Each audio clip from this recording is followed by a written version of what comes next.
Hello, and thank you for joining us for this episode of AMA's Marketing In. I'm your host, Bennie F. Johnson, AMA CEO.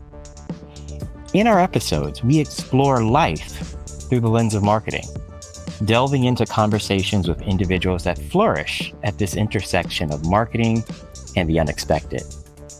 We'll introduce you to visionaries whose stories you might not yet have heard of, but are exactly the ones you need to know. Through our thought-provoking conversations, we'll unravel the challenges, triumphs, and pivotal moments that have been shaped in their lives and careers by marketing.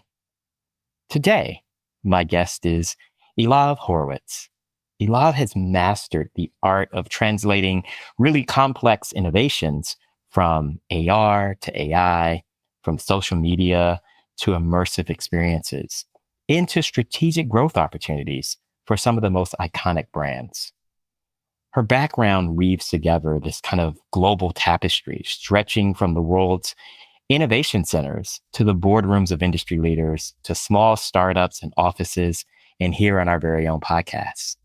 She has leveraged digital disruption into competitive advantage with a significant focus on today's topic of generative AI through a blend of both creativity and strategic insight. Elav guides brands to a future-ready state, envisioning and implementing digital transformations that lead markets and resonate with consumers. She's a proven innovation leader, a founding member of Chief, part of the Meta Creative Council, an advisor to numerous startups, writer, public speaker. Her influence reaches deeply into diverse arenas, not only impacting businesses, but also shaping the thought leadership and innovation practices across various sectors. As you can see, we're really honored and delighted to welcome Elav to our podcast today. Thank you for joining us. Thank you. And thank you for this amazing info. Oh my goodness. I think I'm going to use it.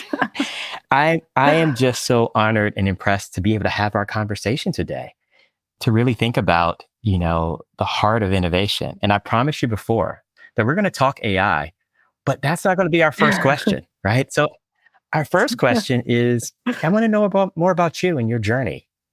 So what led you to this role of, we talk really big about big innovation and changing the world, but what led you down this path? How did you start? So I always love starting by saying that as a kid, I always wanted to work in advertising. Uh-huh. I hope there still are some kids out there that still want to work in advertising. I don't know why, but it was definitely my dream. Then I'm originally from Israel, and in Israel, obviously, everyone has to go to the army. And I was very lucky in a way that they put me in the computers and intelligence unit, even though I didn't want to deal with technology. It wasn't my passion, but somehow they found out something that I didn't know at the time. This is where I discovered my passion for technology. After 3 years in the army, I went to college. I wanted to go and learn something related to marketing or advertising. Someone told me there is a famous Institute of Technology. Someone told me about this new degree that's all about instructional design. And it's kind of the perfect combination of technology and design and marketing and advertising and psychology. They said okay, I'm going to try it out. I went to school. Then in between, I started even working for some tech companies. But again, my dream was advertising. So in the last year, we had a course on advertising with a small digital agency that supported us. And I said, that's my chance. I'm going to do it now. We had a whole presentation we had to present. And then at the end, the CEO came and said, I would love for you to come and work for us. Oh, wow. And I said, yes. But he said for free. Back at the time, I was okay. So I started doing that, and I worked for free for a few months. And then I said, listen, I need to pay the rent, so I need to get paid.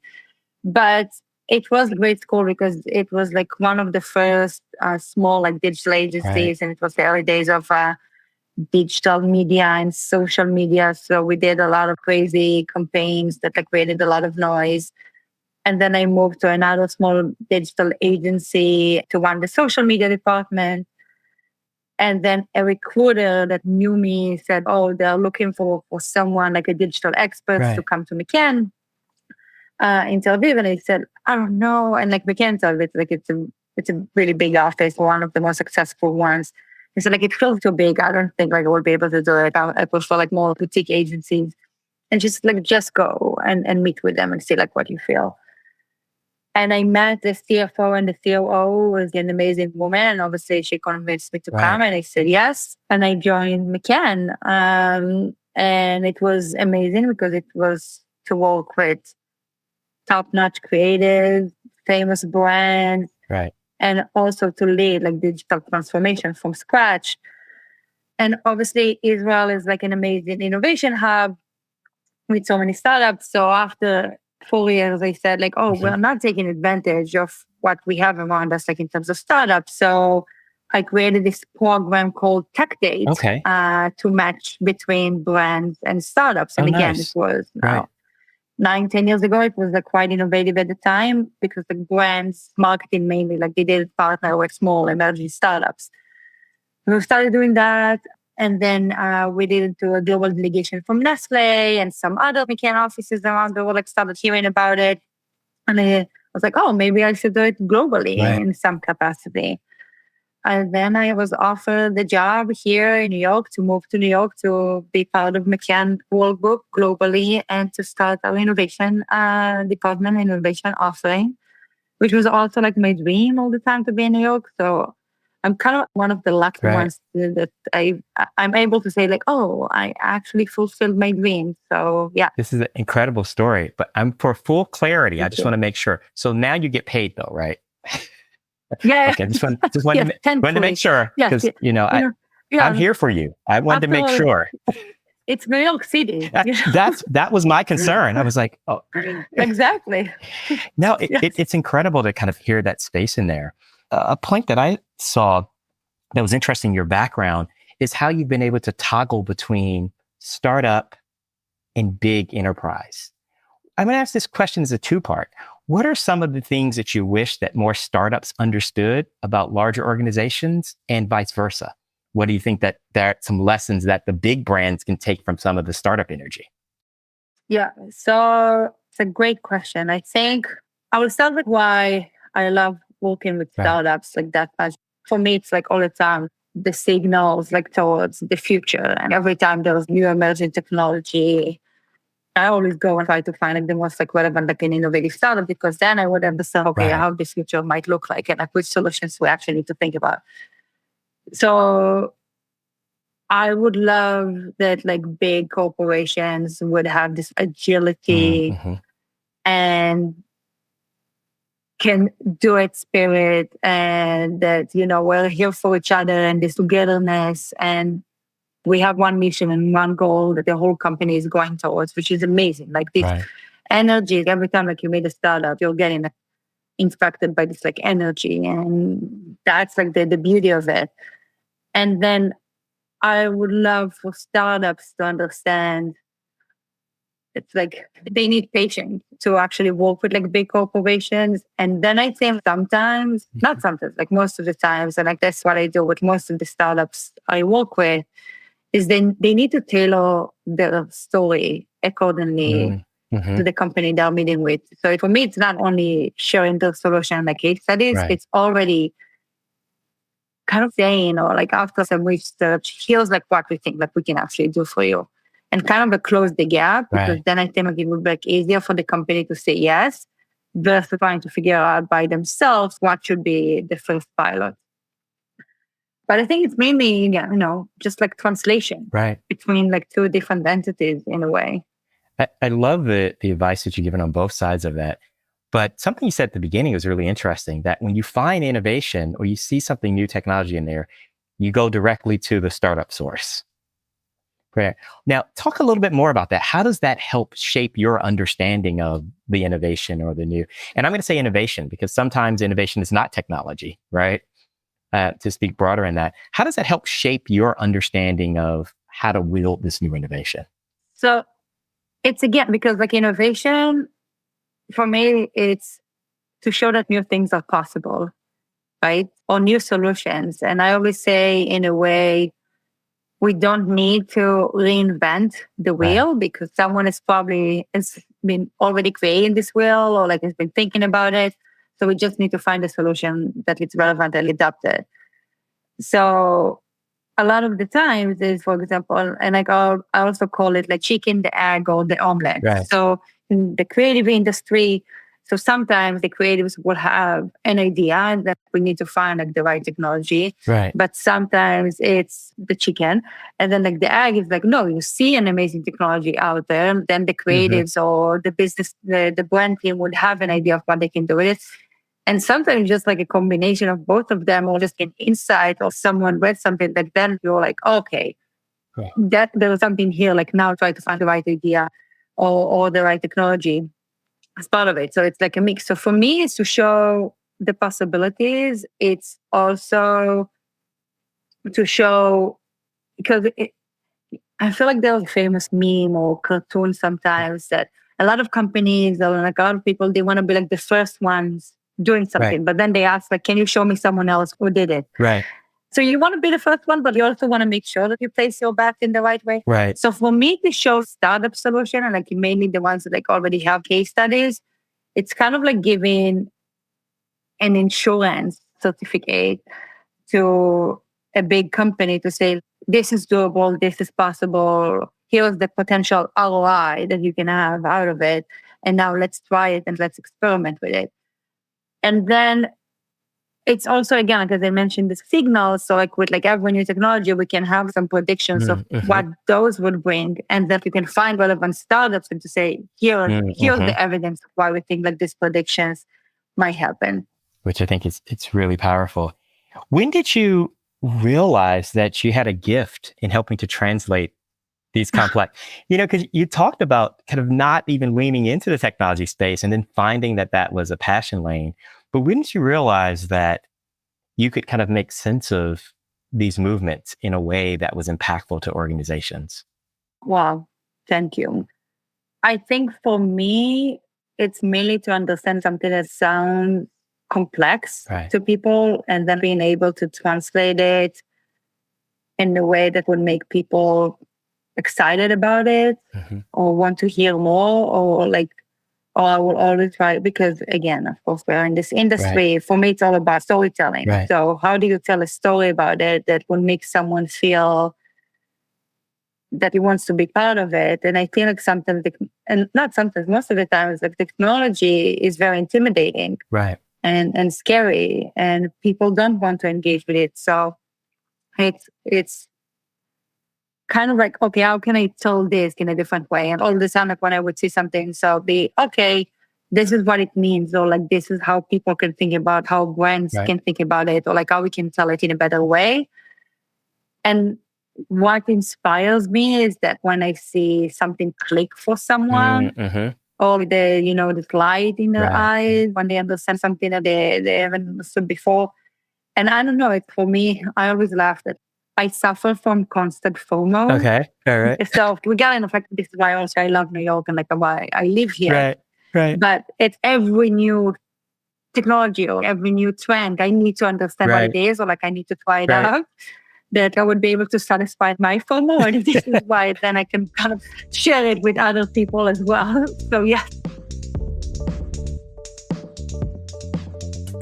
I love the curious spirit, right? Because it gets you in the space in there. Yeah. But I think you broached the topic in a way that I think it's nice for our pivot in the conversation. This notion of fear and nervousness. I get asked constantly, both in public and private conversations, about generative AI's impact on marketing. And it often comes from a space, these conversations and requests come from a space of fear. Talk to me a bit about how we as a marketing industry should kind of think through our processing of what generative AI can mean, and how we can use it for the good for our industry. Yeah. So my first slide, like in all of my presentation on generative AI, I showed this clip of the first film that was introduced by the Lumiere brothers in 1895.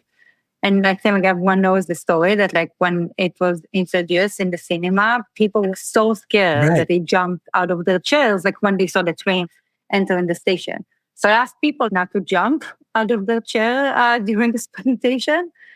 And I say, and I accept it. It's every new technology and new innovation. It's scary and it's intimidating and it requires some changes. So it's okay to feel like that. But then my next slide is that I show a graph of showing how like new innovations always brought new jobs, and new money and new opportunities and new solutions. Also, of course, help the economy.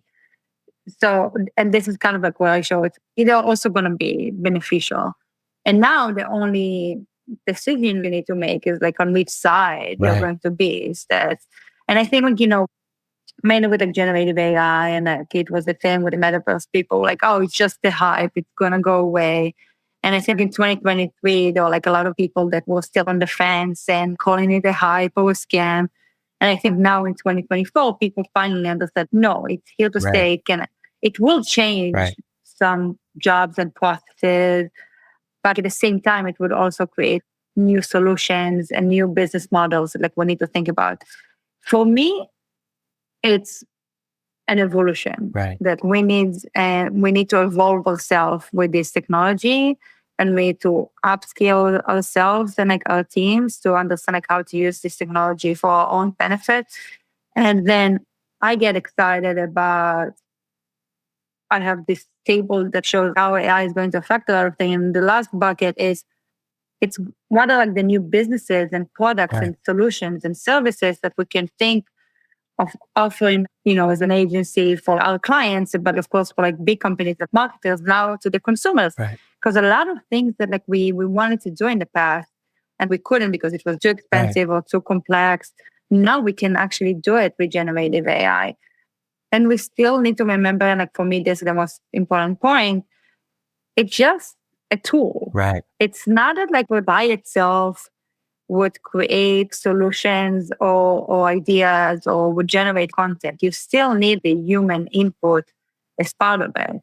And it would help, of course, it would amplify a lot of processes and it will solve a lot of challenges, but you still need the humans to be part of it. And earlier this year, you wrote a piece about this kind of tension and space between human and machines. Yeah. So it's always, I feel like, people were always afraid of robots. And it's in all of the movies and the doom and gloom. And like, let's be honest, even some of the robots that we're seeing these days, like they look scary. They don't. It's, it doesn't look like that nice if you want to have it at home. So, and there is always, and the media also like loves the negative headlines in a way. Is that like the AI is after us, the robots will take over, and one day the whole world would explode because of robots. But unfortunately, people have used technology and innovation for good purposes and bad purposes. This one will be no different. I think what I hope is with this one will be a little bit more aware of the issues because we've seen some of it with social media and digital. So now I feel like there's like more push towards being more ethical and diverse and fight for like the right solutions. And I think like companies should also fight for that, of course, with everything they're creating. But again, it's still all will be about like human creativity and ingenuity. And the World Economic Forum, they published a report saying that yes, thanks to AI or because of AI, 93% of jobs will be transformed or changed. Not canceled, but changed in some capacity. But the number one skill that we all need to have is creative thinking. And the second one is analytical thinking. Reason being is that like now you can create so much content or so many solutions right now that the ones that would actually rise to the top, or like the ones that would shine, are the creative one, the ones that people understand how to create impact with those.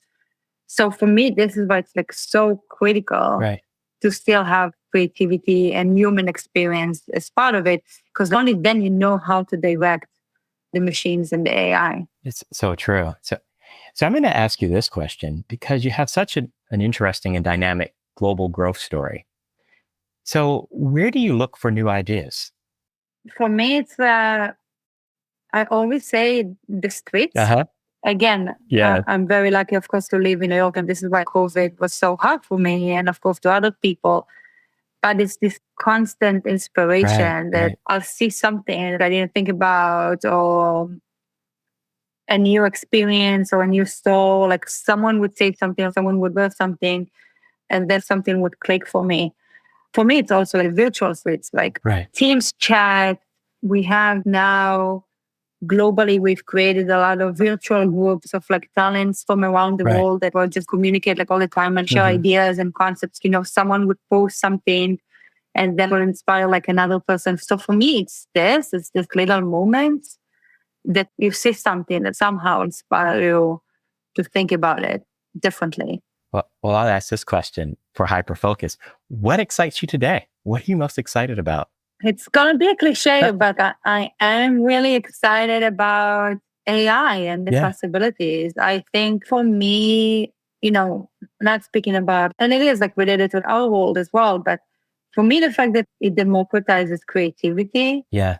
and it give accessibility to people to create ideas or like their solutions in ways that they couldn't have done before. The fact that you don't need to know how to code anymore, it's it's beyond, Right. right? Because that was like a secret, not a secret, It but was a like barrier, right? You're right. It was a barrier to yeah, it entry was a barrier. and Yeah, defined yeah, what companies could have and what companies didn't and who could be a part of that career space. Yeah, no, you're absolutely right. exactly. Yeah. And go to school and learn computer science. Most people would feel like it's not for them, but they might have an amazing idea they always wanted to bring to life, and now they can. And now they can. So for me, it's this accessibility to education Right. Right. Yeah. that you can learn everything you want now. And it's just like a question away. Yeah. And you can learn like everything you want. So for me, it's that I know that it's going to bring like a lot of issues to society, Yeah. and it already brings, but I do believe that it will solve some of our biggest challenges, like climate change and poverty. Again, if humans and companies would know like how to use this technology in Right. the right way, but there are already so many amazing innovation and for health Right. as well. And I always say, this is just the beginning Right. of what is coming. We're at that stage, to go back with the example you used with that first film. Yeah. We're at the stage in which it's novel, it's future forward. It has moments that shock us because it's different than what we've experienced. But think about how much, if we take ourselves back to that first moving picture, to how much we've experienced over the last, 100 years of film, Exactly. The impact that it has. So I'm going to ask a little more pointed question about, what do you think about this new generation of technology's impact on marketing as a profession? What opportunities do you think it proposed for us? Kind of like going back to, what you were telling me about when you went to one of the universities or college and you're about to give a talk, and like most of the questions were about AI. What I say to every young person I interact with is just master those tools. Experiment with everything that there is out there. Have your unique point of view on it. Create new solutions or ideas. And now it's the time, again, if you're looking for a job, is Right. master that. And I think that's what every big company or agencies are looking for. People understand the business, but Right. also understand like what they can actually create with those tools. I think for marketing, it's mainly and also like an exercise that like I do when I present some of the solutions. I say, just write down Right. all of the tasks that you would love for them to be automated. Right. We all have that, Right. right? It's some tasks that like we hate to do, and it just takes a lot of time. And you feel that like there must be a better solution instead of like you doing it. For me, this is AI. That's the first thing is, okay, how can we move all of this boring, mundane tasks that now can be done with like AI? And then how much time we would get back to focus on what's important and connecting with people, coming up with ideas or creating like new solutions as part of it. So for me, that then The second thing is, what are some of the current challenges you might have personally or professionally? Then understand how Gen AI might solve that. Right. And in order to achieve all of that, it's everything's about upskilling and playing with the tools.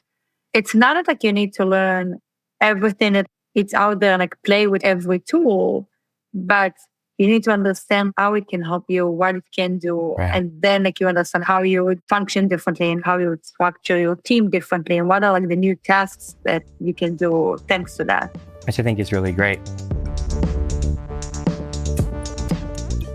If you were then to give advice to executives now, because one of the conversations we always have is the tension that marketing leaders may have with some of their C-level peers, what advice would you give to executives on how to think about that intersection of technology, new technology, and marketing?